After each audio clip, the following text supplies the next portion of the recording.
Good afternoon, everyone, and welcome to today's webinar. I keep meaning to call this a podcast, Mark. I don't know why, but it kind of is. But we are with Mr. Mark Mars from Niche Website Builders. The link is below. I'm pretty sure most of the audience will be well aware of who you are by now. But thank you, Mark, for coming on. And you're going to be talking about digital PR today, right? That's right, yeah. Now, we'll give it a couple of minutes just for people to come in before we start getting into any kind of major discussion. But digital PR is a hot topic right now. I still get the feeling a lot of people don't fully understand the difference between PR, digital PR, PBNs, guest posts, and some shitty low-level news websites. What is your definition of digital PR? Like, what is the quality like on these websites, or what type of websites are we talking about? You know what? You're bang on. Like, I think sometimes you can get kind of caught up in your world and just assume that everyone kind of knows what it is. Like Adam and I both come from the agency world. Like the term digital PR has been around for a while for businesses, right? And so I guess we've kind of intrinsically understand what it is, but we'll cover today how we've conducted to kind of work for niche sites and for making it on a budget that those guys can afford. Whereas historically, digital PR was only something that big businesses would look to do because of the costs of it. But and what I was going to say was, one of our existing customers today, we sort of spoke to him about digital PR. He goes, I don't want that. I don't want like press release rubbish. He goes, I can't believe you're doing press releases. And he just thought it was like that old school spamming press releasey type stuff, which it just isn't. So we'll cover that today. But I think you're right. I think there's some, especially in the niche site world, where people are just starting up, they're looking to make an additional revenue stream. Maybe they're not clued up on SEO yet, and digital PR might be something that's completely outside of their understanding or ballpark right now. So we've realised that we've got to do kind of an education piece on digital PR, which is kind of why we kind of want to speak about it with you as well, Craig. But in terms of the quality of links, we're talking about the best quality links from the world's leading publications, and when we're talking about in terms of digital PR. So we're talking about getting links with the BBC, with Forbes, Bloomberg, all those sites. And so compared to kind of other link building opportunities, other link building methods, it just doesn't compare. It just pales into significance to what you can achieve with this. And obviously there's positives and negatives for everything, but we feel that we've got an offering that can kind of work, or the way that we do it can kind of replace a lot of those other historically constantly getting worse kind of types of link building. We constantly talk about Shotgun Skyscraper. We've offered that for a couple of years. It was great a few years ago in terms of the quality of links we could get. We get a lot of links for free. These days, you don't get many links for free, and those top tier sites just aren't interested in paid for, getting paid for links. So it's just becoming more challenging. So that's a long answer to a very simple question. But yeah. No, I just wanted to highlight, obviously there is a quality difference there. From getting the likes of BBC and whatnot. So, that's really important. But before we let you go on and share your screen and do your slides, guys, do ask questions in the live chat. Let us know where you're from. We do have Luke Morgan, a Facebook user, Maeve, Ole. But guys, if you've got questions, you want to pick Mark's brain, whether it's about digital PR or whether you want to know more about niche websites, get the questions in the chat. And once he's finished his presentation, we will pick the brains out of Mark for the rest of the session and extort him for everything he's got. So I say that it sounds like really bad, but in a nice way, Mark. Yeah. But if you want to share your screen, mate, the floor is yours. All right, nice one. So hopefully that's good. Yep. So so as we said, I'll tell you what, I always jump the gun and then talk about loads of the slides in advance. So the agenda, what is digital PR? Just like we were speaking about, what exactly we're talking about that. Why is it a premium link building service? we talk about building your moat. So lots of people refer to building a moat in lots of different ways. In terms of digital PR, we kind of got a specific way that we're talking about that. So we'll just cover that. Isn't digital PR just for big budgets and big brands? So we'll cover off why that maybe used to be the case, but not so much anymore. Isn't it all about vanity metrics? So that's a perception I think people have as well, and justified as well in some circumstances. And then we're going to talk about how we do digital PR. We're not going to go into like huge amounts of detail, but a high level, what the approach might be so that anybody can kind of repeat it for themselves. But we do on our own stream, we've been digging deeper into digital PR and going into very specifically how we go about delivering that. So the Niche Website Builders YouTube channel, you can check that out for like us, a bit more of a deep dive on that stuff. In terms of, and that's something we can do with you at some point, Craig, as well. We can kind of come on and go a bit deeper on some of the topics, but there's only so much time in an hour. So what is digital PR? So ultimately, we're creating stories for journalists, and I think when you start doing SEO and working things, your kind of perception of the world changes. When you do an affiliate, before you got into affiliate marketing, you probably searched for the best 55-inch TVs and took what the top hit on was as gospel, but not so much these days, right? It's the same with stories. Like now, you see all these stories in the newspapers, even on the BBC and on the mainstream. You think, where did they come from? I say that I was about 30 years ago. I was a paper boy, and I used to wonder, like, I'd be delivering the papers, and there'd be this really obscure story in one newspaper. Then it would be in two other newspapers as well. And I think, how on earth did that one obscure story end up in three newspapers? Like, from in theory, it sounds to me, my naive beliefs was like, each journalist sits there and writes their own story. So how come all three ended up writing the same story? And of course, like, people historically before the internet were even feeding journalist stories, and then they were writing about them. And that's exactly what we're doing with digital PR and how it works today. So at a very highest level, we're coming up with interesting stories that journalists want to write about, and we're sending them to those journalists that we think will be interested, and hope that they'll publish them on their publications. So sometimes it's all online. Occasionally we get links in print as well. It's about building relationships with journalists to kind of maximize your coverage. Like what we've realized going through this process and hiring some of the guys that we have into the team is that, if you become well known by a journalist, they'll come back to you time and time again.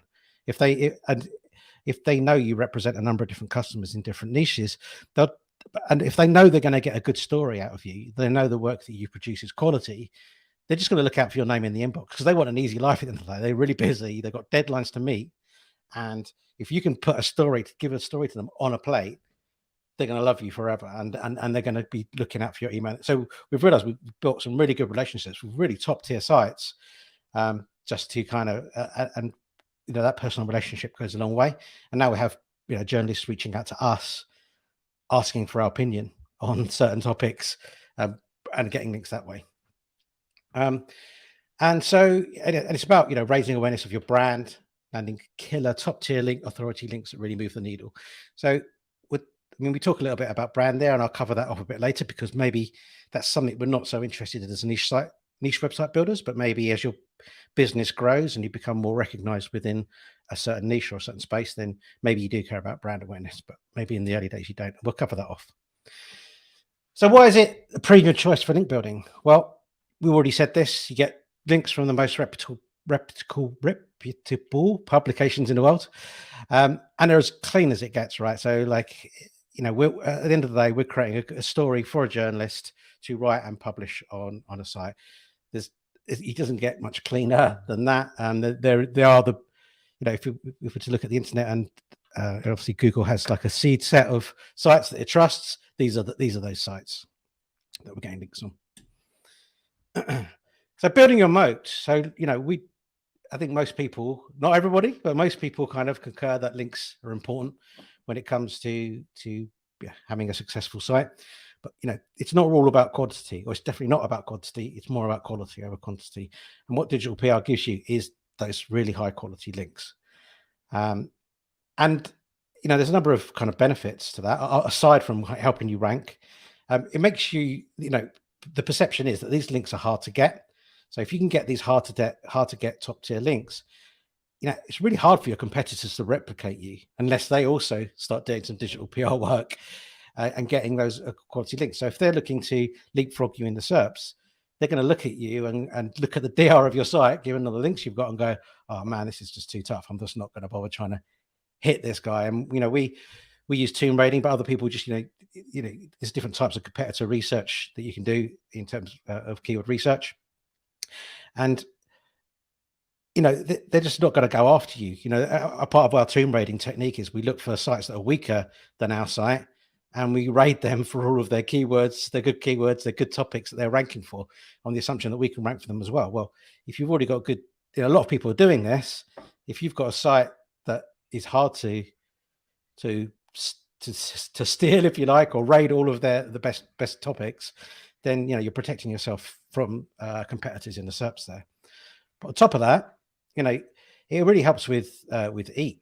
So if you're getting links from the biggest publications in the world, then Google's going to inherently trust you. You trust those sites. If you get links from those sites, you're going to be more trusted over other sites and over your competitors. So, in theory, this will help insulate you from updates as well. So if Google perceives you to be a trusted site because of all of those high quality backlinks you've got, then you're less likely to get slapped down when an update comes along.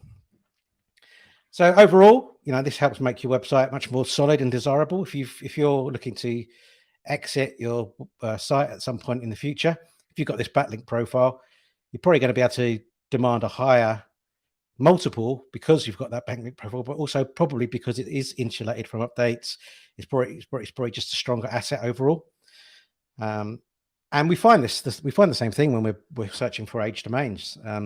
If we get an age domain that's got some really high quality backlinks on there, we've seen a few of those like really take off a lot faster and a lot better. That's not always the same and not always different, but if you kind of average it across, if you've got some really good high quality links, you see some good results with age domains as well. So internally, we've been calling this building your moat. There's lots of different moats that people build, but this is kind of one where you can kind of insulate yourself from competitors and from Google. So isn't it just for big brands? So yeah, like historically, we talk about, big brands. When you think of digital PR, if you're familiar with the term, you probably think of big, massive creative campaigns by Nike or by Coca-Cola or whatever, where, they're spending a lot of money on assets to build a huge campaign. And historically, I think, a lot of creative would go into digital PR campaigns. But we've been working on, how can we bring this to niche site owners, right? We've seen over this last year that bloggers have been, quite hit by a lot of the updates over the course of 2022. And, one of those things is that they don't have a mechanism quite often that fits within a budget that makes sense for a return on investment on a niche site to get these high quality links. So that's what we've been working on. How can we do that? And then our goal ultimately was, top tier links for everyone, not just the big boys. As I mentioned at the start, a lot of people think about it as vanity metrics. So like, you just get digital PR. I'm just getting think of it like a billboard. I'm just getting eyeballs on it, just impressions. Like, my brand, nobody knows my brand. It doesn't really matter like about brand awareness so much. Like, I don't really care about that. Obviously this is something that businesses and brands care about. And as I say, as you kind of grow your brand, if you're treating it as a real business, further down the road, you might care about branding a little bit. But generally, if we're starting out or in early-ish first few years of our content publishing business, then we care about rankings, we care about traffic, ultimately we care about income. So we don't care so much about the vanity metric. So, how can we leverage digital PR to boost those rankings? And, ultimately, because the link quality is so good, it's probably the most effective way to build in terms of backlinks to build your rank. So here's how we do it. So first, we have 3 stages. First one we call identify. So where is the opportunity? We do some analysis on the site, and we'll check out all of the topics that you're covering, all the topic silos, and go, okay, well, what topic silo have you got content on that you're not ranking as well as you could be, that has like high search volume? So what's the stuff that you've got that is ranking on page 2 or the bottom of page 1? With some of these links will then push you up to the top of page 1. So it's often like how we think about guest posts and niche edits. How do we get that one post to rank, to push up its rankings by sending some backlinks to it? But we're thinking about it in entire topic silos rather than individual articles. So how do we get that entire silo to start ranking? So this is where we know we ended up then driving our digital PR links not to the homepage, which historically a lot would happen. You'd ask a journalist just to reference a customer and they'd offer a homepage link. Now we're actually trying to drive these links internally by creating content on there that journalists can link to. So once we've done that analysis, we'll kind of identify where those best opportunities are. And really, as I say, that's really about looking at the search volumes for each of those kind of topics. What's the overall reach that you could get to, and where are your keywords ranking today versus, can we give them a boost to get you kind of higher up the SERPs? Once we've done that, we'll think about what kind of person is interested in these topics that we're now this topic silo that we're now going to start trying to rank. And then we start coming up with ideas for content that we can send to journalists that kind of meet that persona's interests. So we'll literally put together a few personas of different people, of the people that we're targeting, and we'll start thinking about, okay, who with that persona and that topic that we're covering, who are the kind of publications that we're going to be targeting. So in this example, we might be targeting all of these publications and similar ones to these. So ultimately, how do we do that? Well, the first step is, once we've got our ideas from the previous step, we're going to build a media list. So we'll get the media list together, which will be a list of all of the journalists that we think will be interested in the topic that we've written about, or the story that we're going to write about. So we've got access to some media databases. They're pretty expensive, but essentially they give you a list of all the journalists around the world that cover everything. So we can say, for example, if we're in the gardening niche, we can look for all of the journalists that write in the gardening space. But we can also do keyword kind of related search. So if there's some kind of topical trending kind of thing that's happening in the news, then we can kind of search for that. Or we can search for, if we want to find all the journalists that have talked about Kanye in the past, we can search Kanye and find all of those journalists that maybe not are in the music part, maybe in the politics part, if it's Kanye, given what he's up to these days. But any journalist that might be has spoken about Kanye in the past, who might want to talk about Kanye and be interested in the story that we're sharing. So we'll test subject lines. So, a lot of we resend these kind of stories multiple times to the same journalist, because again, they're busy, their inbox gets full. They just bypass your email, and it might take 3, 4, 5 times before they actually read it for the first time. But in the process of doing that, we'll just change subject lines just to try and see if we can grab their interest from them not opening the email last time. So then once we've got that list together, and when we're testing subject lines, we send out all the assets. So we'll create some.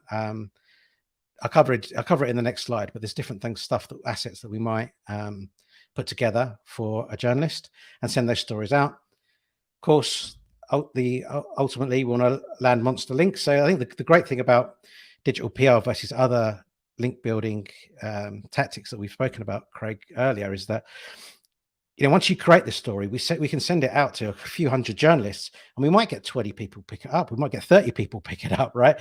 And so we could get 30 huge links from massive sites in one go with one piece of work.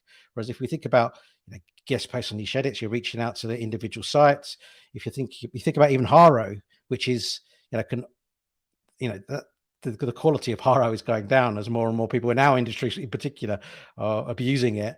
But in theory, you can get some good links from Haro, which you can. But you're answering one journalist question. A journalist is saying, I need an expert on this topic.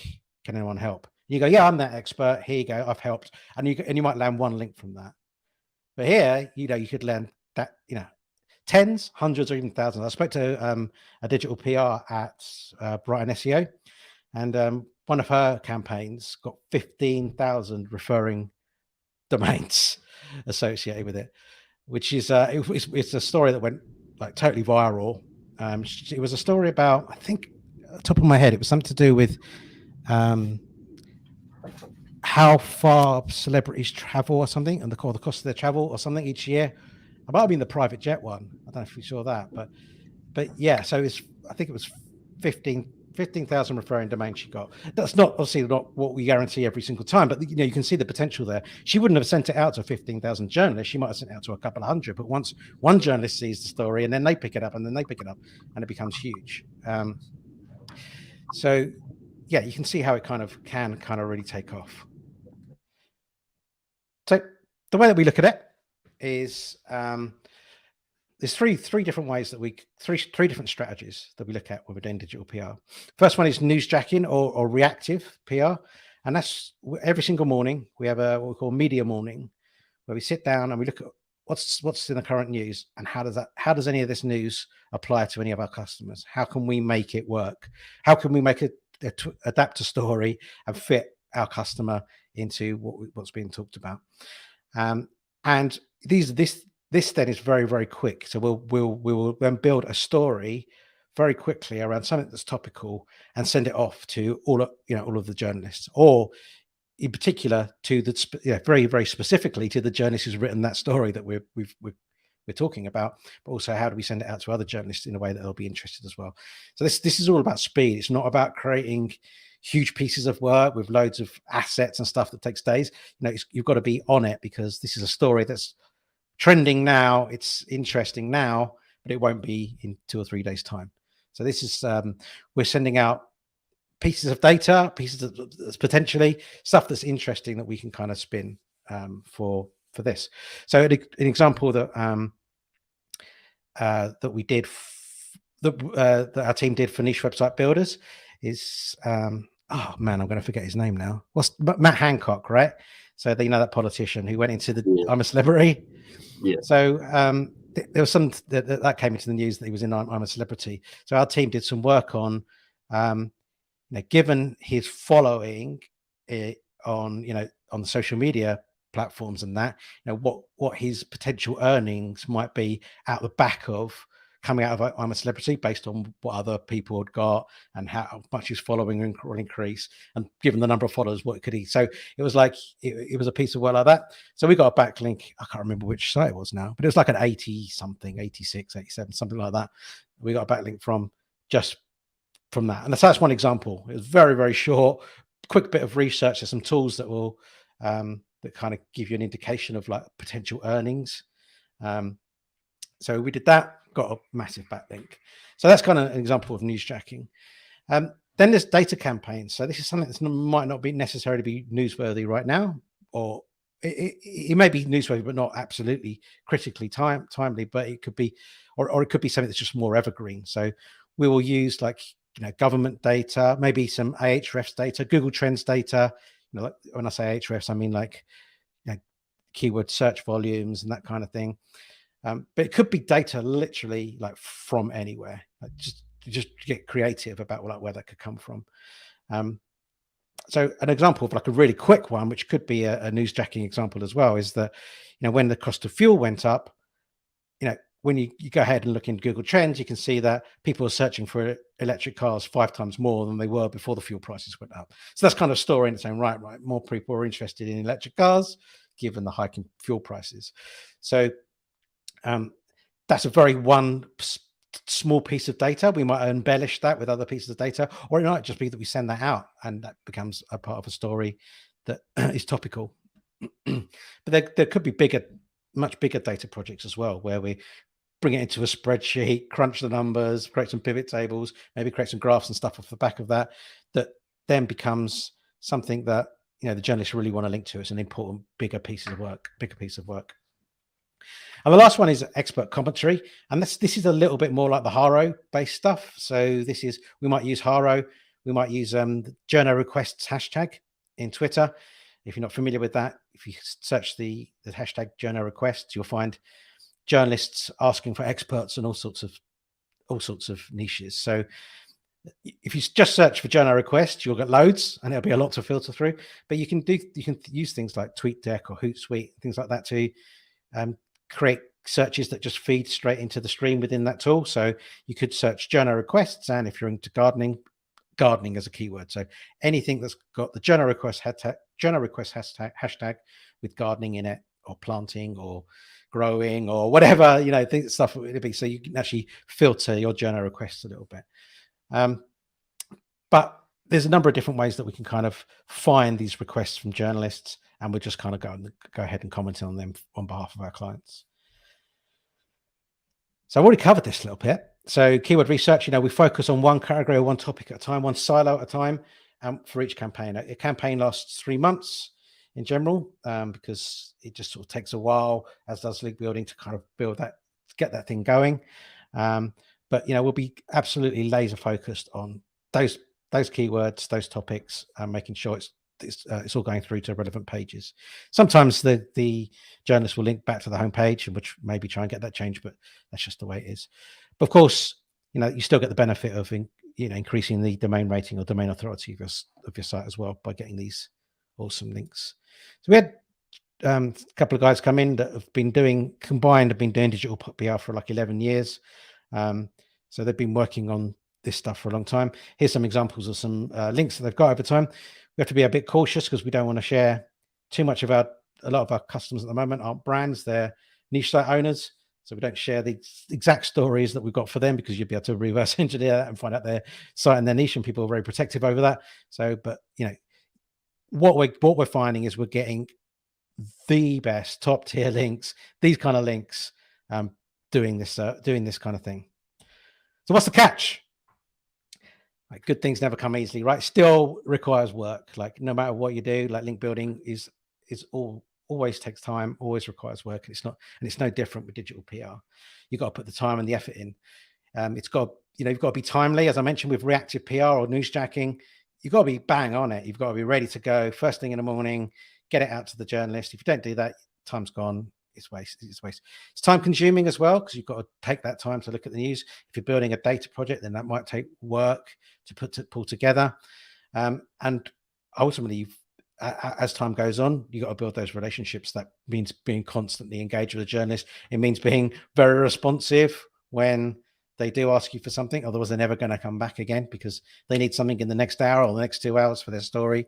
If you're not there, they'll give up on you, and they'll move on. And I've heard that exactly from a journalist's mouth as well. It's like, I haven't got time to mess about with people that I can't get hold of all the time reliably. So if they get one strike, basically, and then they're out. So, and the journalist databases I mentioned are expensive. So for a niche site owner, that could be prohibitive, depending on how big your site or your portfolio is at any given time. But these cost like thousands of dollars to get hold of. But if I'm allowed, Craig, I've got one kind of promotional slide here. It's kind of, of course. The good news is that we do it. We can do it for you on your behalf if that's. And so what I will say, sorry, just before I go off, journalist databases are expensive, and they're awesome. But you can get a prospect list of several hundred journalists in a niche, like. Take a press of a button, but it doesn't mean that in your niche you can't build that list yourself. And you can build that by going through to looking at what journalists have written articles before in the niche that you're in. And you can probably find them on social media, you can find them on Twitter, you can make contact with them, you can start following them, and then when they request experts about specific topics, you can go and jump on that. But there's no reason why you can't start to build your list over time. And again, that's going to take time building that manually. But you can do that. So although journalist database isn't the only way to build your list, it's just super, super convenient. And when we're working with multiple niches, we need lots of different people all the time. So with that said, if you want to outsource this kind of work, our services start at $1,200 a month, which compared to maybe what you expect in terms of digital PR and what people, you'd expect historically. You go to an agency and talk about digital PR, you're probably looking at $5,000 plus a month as a minimum kind of entry. So we wanted to get this working for niche site owners. So we start at $1,200 a month. What I'd say is we guarantee a minimum of 9 links in that for that price, right? Over a quarter. So that's 3,600 for 9 links. So that does work at quite expensive per link. I think it's like $350, $400, something like that. So similar to what our Haro service used to charge and what people charge for Haro. But what I will say is absolutely a minimum. Like, we put that there to give some people peace of mind that they're not going to just get no links. If you talk to a lot of digital PR agencies, they don't give you that kind of reassurance. It's like, well, some campaigns work, some don't. Sometimes we might get 100 links, sometimes we might get none. Like, again, niche site owners, they need some sort of guarantee they're going to get something back for their hard-earned cash, right? So we guarantee 9, but we know that we can smash 9 easily. But we guarantee that just so you know that you've got that. The chances are, and in 3 months' time, we've only just launched this service like 3 weeks ago. In 3 months' time, at the end of all of our campaigns, we'll probably be able to give you a better number of like, here's an average. But we say 9, but what we've had the service running 2 or 3 weeks, and for several customers that we're working with, we've already gone past 9 in their first month, and we're still going to carry on working for the next 2 months for them at the same pace. So 9, I just want to clarify, is absolutely a minimum. This is reactive only, so this is how we can keep the price down. We don't build any content assets with that. It's all about reacting to what's in the news, sending stuff off to journalists. Our second package, we do all of the reactive stuff, but we also do one data-driven asset. So we'll grab some data. Based on that, we'll write a good piece of content around that data. And we also do 2 thought leadership pieces as well of content. Again, that'll help us, send journalists to those thought leadership pieces to get links. The difference between those is reactive. Generally, you'll pick up, you can pick up a handful of links. You can still do quite well. But if you've invested time and effort in a quality asset, then that's one that's more likely to go, and I don't like using the term, but viral. That's more likely to go wide because it's a bigger piece of work that is going to just grab more interest. So I guess with the second and third package, you've got that more potential for things to explode. And the third one is the same again, except we do a visual asset, so there'll be much more visual artwork that's created around the data set that we pull together. We'll do twice as many thought leadership campaigns, and there's a full content strategy as well. So, that's kind of going into kind of more detail on the opportunities within your site and thinking about how we can best get those links together, getting those links into the site to rank the site for all sorts of different topics. I'm not very good at explaining that bit because Jake normally talks about that bit, but there's a bigger piece of work that we do, which covers more of the content strategy there. So that's it. A lot of speaking, not much breathing, Craig, but that's what we come up with anyway.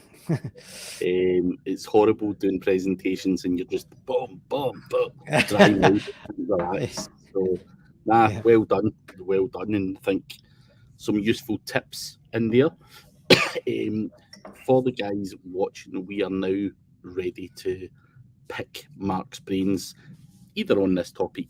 If you're running out of ideas on what to ask, we can ask other questions, but I've got a couple of questions that I've jotted down, Mark, and we do have another question from Mick Hams, and I think you briefly touched on it, talking about maybe journalists that were you'd previously worked with or whatever, but Mick's asking, how do you choose which publications will be interested in your content?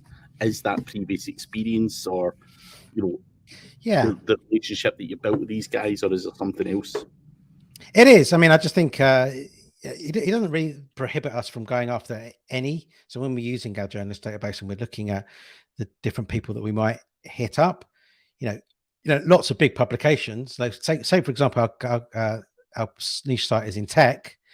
Then obviously there's loads and loads of technology journalists out there that we can go and hit up across all publications, like, but there might be niche specific ones like TechCrunch or something like that will actually go after specifically in that tech niche. So there might be, we're just trying to build up a subset of publications that match very closely, because we want that topical authority as well, very closely match what it is that our niche site is about, or the topic that we're looking for. But it doesn't exclude other publication necessarily, but we just kind of go a little bit deeper on thinking, okay, who are the big players in this space that we might want to get links from. That makes sense. Now, something you mentioned several times throughout the webinar was those journalist databases, and potentially they're expensive. I've got a quick question, because I'm not a digital PR guy by any stretch of the imagination, but let's say I'm a new niche. I've got a new niche website and I don't have a huge amount of budget. Do you think there's any potential in emailing the newsrooms and stuff like that for the kind of larger newspapers?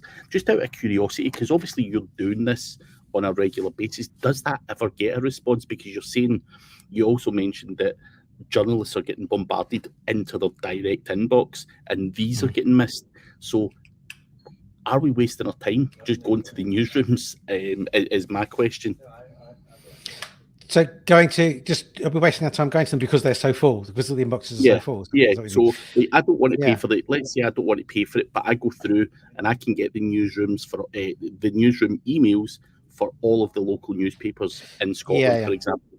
Am I wasting my time doing that? I think you could do that, and I think you can add that into the mix. But ultimately, it's the journalist that's got to write the story, that's got the deadline to deliver the work, that is going to be interested in whatever value you can add to them and give you to that. So it's almost like the newsroom. It's a bit more like emailing the contact us page, isn't it? It's like, who's it going to hit? Who's going to be interested? Really, I don't think it's just not as effective, and I think as going straight to the journalists who really care. I've just got a little confession to make. So anytime I've tried to get something put into the press, not recently because I've used Cision and all that stuff, but anyway, previously I used to just email every newsroom, and I never got not once did I ever get a response, and I'm now just fuckers.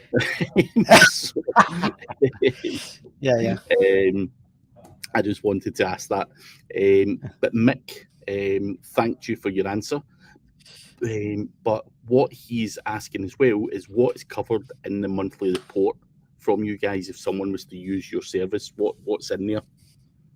Yeah, so that's a really good question. I will say as a secondary answer to this, like just get in contact with me like after, and we can kind of take you through it kind of in more detail, because we're evolving actually that monthly report. But what it will do, of course, it will cover all of the links that we've managed to get over time, all the stories that we've created and reached out for.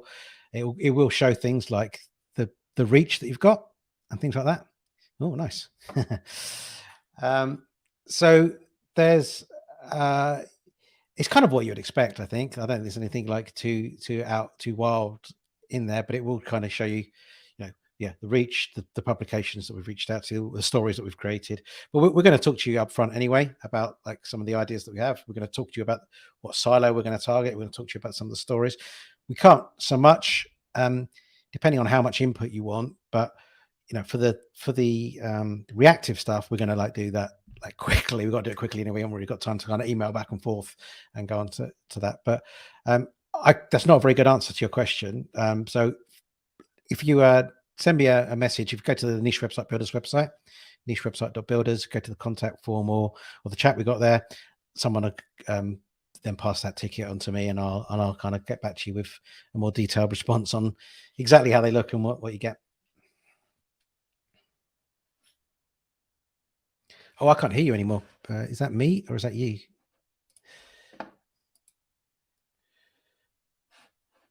Oh, it's me. Sorry. Okay.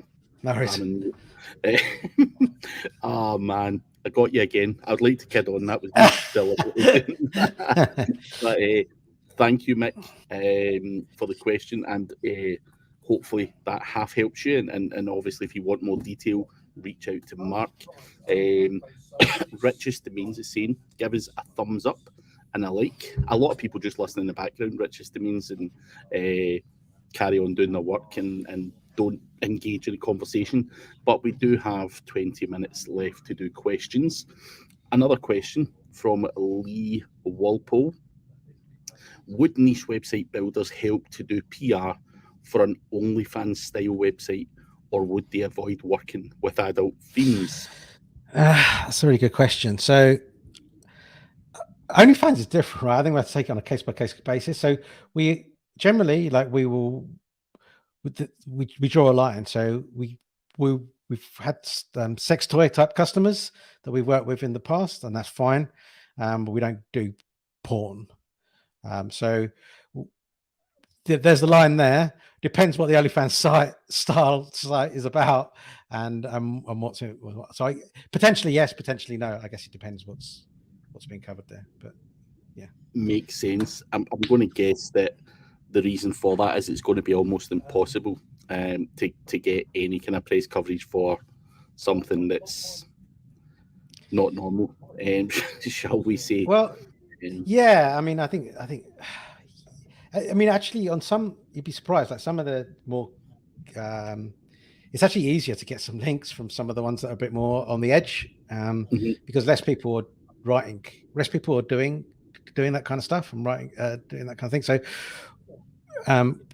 actually, we found stuff that's on the edge actually can actually do quite well. Actually, could be easier to kind of get links for. But that was going to be one of my next questions. Is obviously you're pitching, statistics and all this other kind of stuff to try and get into these publications. Is it probably better? Because I know a lot of people will be like, that could be, slightly damaging, or I don't want people thinking bad about my brand.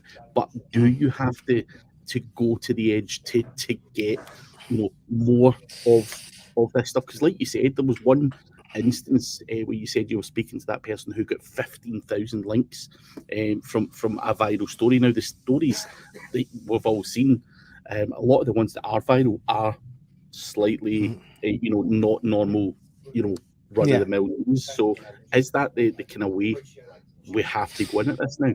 No, not at all. I think as long as it's a interesting data. I mean, obviously Matt Hancock is a bit sketchy, but and you might think that's a bit weird, but that we got that kind of link. But ultimately, it was talking about our digital PR department, and it kind of feeds into our digital PR silo, if you like. But it doesn't have to be edgy. But I mean, I think I was saying is that some of the stuff that you would historically say that's hard to kind of get links for.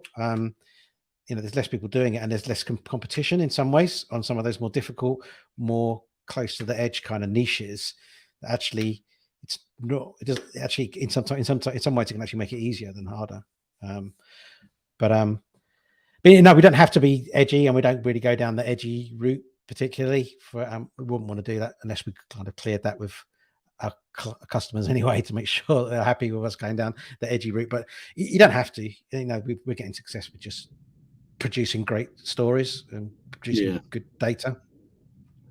Cool. Now, obviously, you mentioned earlier again that it's not necessarily always the homepage that you're linking to from a niche website perspective. Maybe to some of the inner categories and stuff like that. You're looking to power up. Now, obviously, we know that that's to push your inner category to make more money.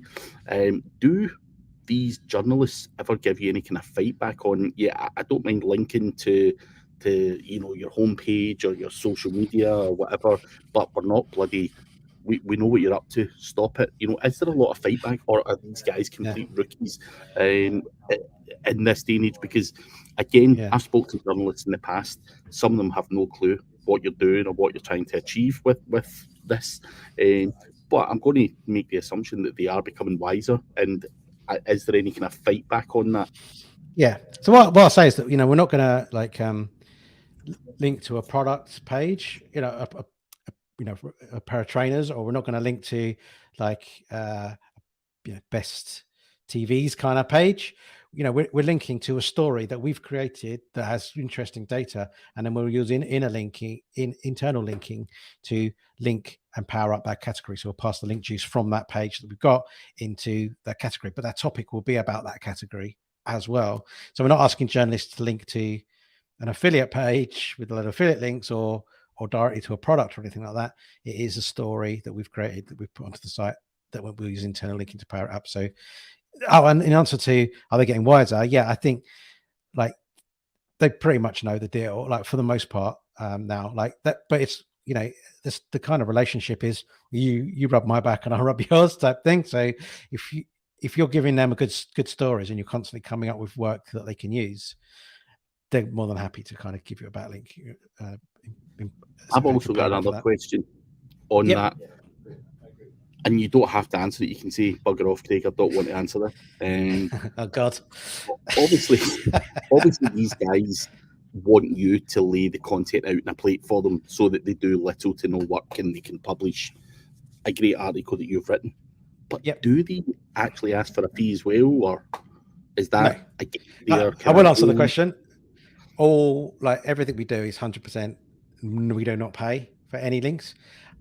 Honestly, I don't know if you believe me, but I swear to God, like the BBC aren't going to ask people to be paid, right, for a link. So we don't pay for any links, and we don't get asked because of the level that the journalists are at that we're contacting. Yeah, no, I was just curious if these guys still want a little. You know what I'm asking? Yeah, no, we've not found. Honestly, we've not found that in any of the digital PR stuff we're doing. We're not getting asked for payment, and we're not making payment for anyone.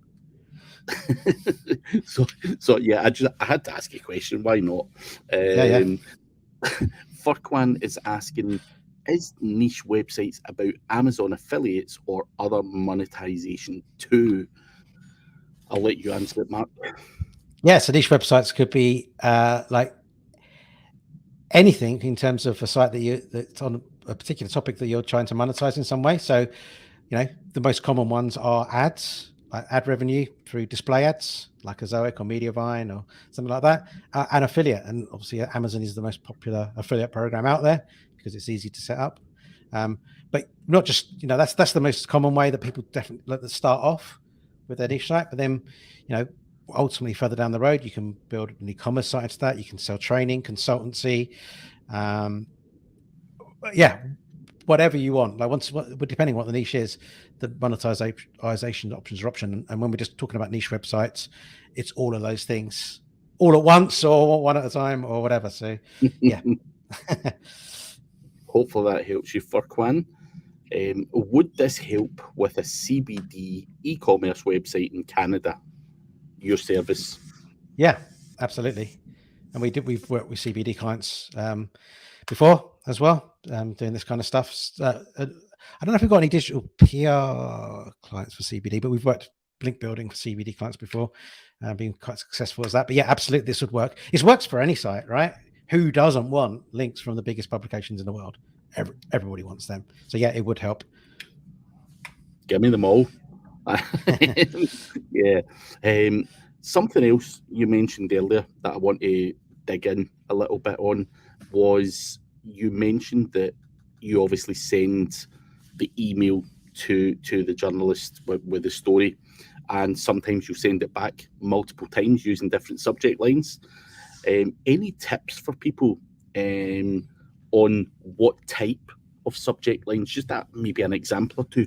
What is getting the best, response rate? Because obviously you're trying to catch these guys' eyes with something wow.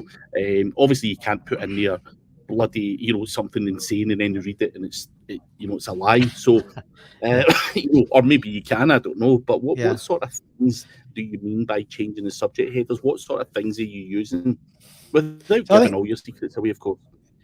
No, I think you can try different things that are kind of more in your face and not. But the way that we often think about everything that we do. So when we're writing a piece of work for a journalist, we want to write it in as if I am a journalist writing a story. So you don't just want to feed them the information that is that they have to do some work on to turn it into a journalistic piece. You kind of want to write it in a journalistic style so they can easily take it. And it's the same with the subject lines. Think about like some of the headlines that you see in newspapers that kind of catch your attention and catch your eye. It doesn't necessarily mean that it's I can't think of the word, like some fantastic tickle like kind of headline, but stuff that's going to really draw their attention. So it might be a statistic that you've pulled out of your data. It might be I can't think of the word, but yeah, like some like headline that is eye catching, clickbaity, I guess, like clickbaity headline. But you can try just pulling out some data, especially if it's a comparison type data. So a lot of an example in the US, something that works really, really quite effectively in terms of this kind of stuff is pitching one state versus another state. So which is the best state to live? Like, which is the best state for young people, or the best state for whatever, right? And like the journalists love the fact if their neighboring state, they're higher than them in the category. So you might want to put that in as a subject header. That's something that they're kind of be drawn to because of their rivalry or competitive nature or whatever with the neighboring state or something like that. Some tips in there, guys. Black J has a couple of questions here. First one, is it worth going to do PR if a client only has 3 blogs on an e-commerce website? Yeah, I mean, the whole, depending on which package you have here, we'd have, we could do, we would end up writing more pieces for that blog anyway. But that doesn't really stop you. The work that we'll do it doesn't matter that you've got 3 blogs at this point. I mean, because you're an e-commerce site, if you're if you had 3 blogs as a content site, probably say no until you've got a bit more, because you just don't look credible to a journalist. But as long as your site looks credible, then that's fine. We can work with that. And the next question he asks is, with local clients and their budget being tight, is there a minimum amount of months needed for commitment to get any of these packages? Yeah, well, yeah, I mean, so the way that we think about it is in terms of campaigns, and a campaign lasts 3 months. If you want to buy one campaign, then that's a 3-month package. So I guess that would be the minimum. Hopefully that helps you, Black Jays. Something else you mentioned earlier, in terms of data, we all know that you're potentially using data like 70% of this didn't happen or doesn't get used or whatever. There's obviously interesting statistics. Obviously, when you're pitching your stories and all that kind of stuff, you mentioned, I'm not saying you mentioned this, but the word embellish was used.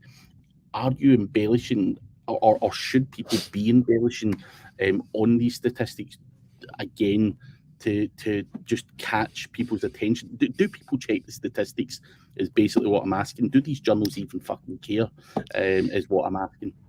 Yeah, I think so, because we will state our sources and like where we got the information from and what we did to pull it all together. So again, I think this just further adds credibility to what you've put together. So I think I don't know, you may be able to get away with it, but I would suggest that a lot of journalists are stand-up people, and they will want to know where you've got your data from. So we make it easy for them. We just tell them that up front. We don't wait for them to ask for it. We just say, this is it. This is what we found. Here's how we got this was where we got the data. This is how we arrived at our results. This is like the methodology of the thinking and stuff that we did. So and sometimes they might come back and then have their own input on that as well, and we can kind of then change the data or to reflect an interesting salient point that they're interested in. Yeah, no, that's cool. Again, I just wanted to clarify that, because I know there'll be people out there going, bloody hell, could we just go in there and bend the data and say 70% of this said no to that, and try and get PR out of it? So as long as there's some form of due diligence on the journalist part, I think that's what we want to be hearing. Yeah, and I think I think there is a way that you need to think about like what's an interesting story. So if you say like what's the best, I don't know, the best place to live in the UK or best place, I don't know, for culture or whatever in England, and the top answer is London. That's not an interesting story. Everyone thought it was London anyway, right? So so you got to try and have a story for why it is Glasgow or wherever like the best for culture. What angle are you going to take on that? So there's no point in putting a story out stating the obvious. Is that how do you create a story that's going to be interesting because it has a slightly different twist on something? That makes sense. It makes sense. Now, again, going back to these databases and how you reach out to the journalists, just curious, obviously you're using a database to get the journalist details and whatnot. How do you reach out to people? Is it still something like Pitchbox or Mailshake or the typical SEO type of outreach tools that you're using? Or is there something for digital PR? Do these databases come with inbuilt kind of contacting the journalists? Yeah, no, so they don't. Some do actually, but we tend to use BuzzStream to do that. So yeah, it is kind of a Pitchbox, Mailshake type tools, but yeah, that's generally what we do. So you mentioned BuzzStream, but you also mentioned that a lot of journalists are potentially on Twitter and stuff like that. Is there any particular platform where you go, do you know what, reaching out and DMing these guys on Twitter, it gets me a response a hell of a lot quicker than maybe even emailing them? Is there anything you can shed any light on there, or is it just it's your luck depending on on who you're contacting? Yeah, I think if you want to make those first kind of contacts with them, then social platforms is great to do that, especially if they're looking for someone and you can help them. Then that's the first step to like building that relationship, and you can kind of get quick responses there. But generally, just hitting up a journalist just for the sake of it on Twitter or whatever is probably not going to get. They're just busy. They've got stuff to do. So unless it's for a reason, either then or you're going to pitch them an interesting story. I guess it's the same way as you would over an email. But yeah, I think Twitter, social channels, maybe LinkedIn, things like that, because it's messaging, you might get a more regular response. But most of the outreach that we do, most of the sending that we do is through email. But we kind of build those relationships via other means as well. Interesting. Let me just grab my thing back up now. Wait a second.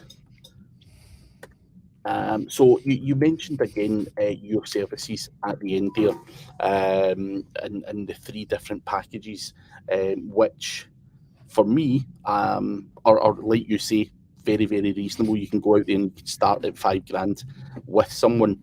Is there custom packages other than what you've got available there? So someone just comes to you and says, Mark, I've been spending 10K with a PR agency, not had much success. Can you sort me out for 10K? Is there more than those packages? Can someone come to you and say, I need more? Yeah, that's a really good question. So yeah, absolutely. So these packages we've kind of, I guess we built with niche sites owners in mind, but there is still a minimum of $1,200 a month. That is the lowest package, the cheapest we could kind of get it down. But beyond that, yeah, we can do bespoke packages for people with larger content sites or brands and that kind of thing. So yeah, absolutely, we can work to whatever budget there is really. One last one, because I know you're short on time and you've got another session like in less than a minute. But the Indigo is asking, how successful is digital PR for sports like golf? Awesome! Like we get great results with golf.